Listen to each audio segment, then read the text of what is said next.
नवरात्रि पर मां दुर्गा के 9 रूपों की पूजा की जाती है और इस समय लोग मां के तीर्थ स्थानों की भी यात्रा करते हैं, जिनमें से मां वैष्णो देवी मंदिर में हिंदू धर्म के लोगों की बड़ी आस्था है। लेकिन क्या आप जानते हैं कैसे आई मां वैष्णो देवी त्रिकुटा पर्वत पर, और क्या है मां वैष्णो देवी के और कल्कि अवतार का रहस्य अगर नहीं जानते तो हम आपको इसके बारे में बताएंगे। तो चलिए जानते हैं क्या है माता वैष्णो देवी और भगवान विष्णु के कल्कि अवतार का रहस्य। दोस्तों, वीडियो को लाइक करके कमेंट में जय माता दी अवश्य लिखें। त्रेता युग में कई सारी असुरी शक्तियों का आतंक था।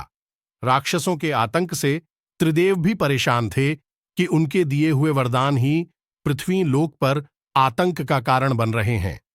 यह देखकर मां काली, मां लक्ष्मी और मां सरस्वती ने निश्चय किया कि वह त्रिदेवों की चिंता को दूर करने का प्रयास करेंगी, और फिर तीनों देवियों ने अपने अपार तेज से एक बालिका को उत्पन्न किया।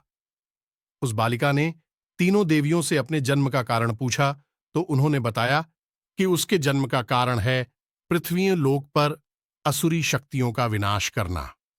उन्होंने उस बालिका से कहा, जाओ और दक्षिण भारत में रहने वाले विष्णु भक्त रत्नाकर के यहां जन्म लो। वहीं दूसरी ओर संतानहीन रत्नाकर सो रहे थे तो उनके सपने में आकर भगवान विष्णु ने इस बात को बोध कराया कि उनके यहां एक पुत्री जन्म लेगी, जिसके भक्तों की संख्या कई गुना होगी। कुछ समय के बाद ही रत्नाकर के घर पुत्री का जन्म हुआ, जिसका नाम उन्होंने त्रिकुटा रखा। बचपन से ही त्रिकुटा को दिव्य ज्ञान प्राप्त करने की तीव्र इच्छा थी। जल्द ही उन्हें यह ज्ञान हो गया कि वह यह ज्ञान ध्यान और तपस्या से ही अर्जित कर सकती हैं, लेकिन परिवार में रहकर यह असंभव था। जब यह बात त्रिकुटा ने अपने माता पिता को बताई कि वह घर को त्याग कर समुद्र किनारे तपस्या करना चाहती है, तो वह तैयार हो गए, क्योंकि उन्हें पता था कि उनकी पुत्री कोई साधारण बालिका नहीं है, बल्कि उसमें दिव्य शक्ति समाहित है। इसके बाद त्रिकुटा ने समुद्र किनारे तपस्या प्रारंभ कर दी। एक दिन समुद्र किनारे माता सीता की खोज करते हुए प्रभु श्री राम पर त्रिकुटा की नजर पड़ गई।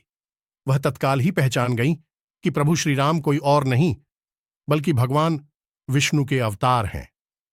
वह प्रभु श्री राम के पास गई और पुष्प अर्पित किए और उनसे आग्रह किया कि वह उन्हें अपने में समाहित कर लें।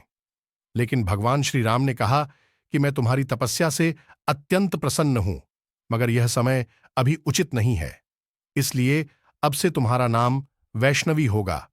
वनवास के पश्चात मैं फिर से तुम्हारे पास आऊंगा। अगर तुम मुझे पहचान गई तो मैं तुम्हारी इच्छा अवश्य पूर्ण कर दूंगा। और यह कहकर वह सीता जी की खोज में निकल गए। काफी समय बीत गया, लेकिन वैष्णवी का भगवान श्री राम के प्रति इंतजार समाप्त नहीं हुआ।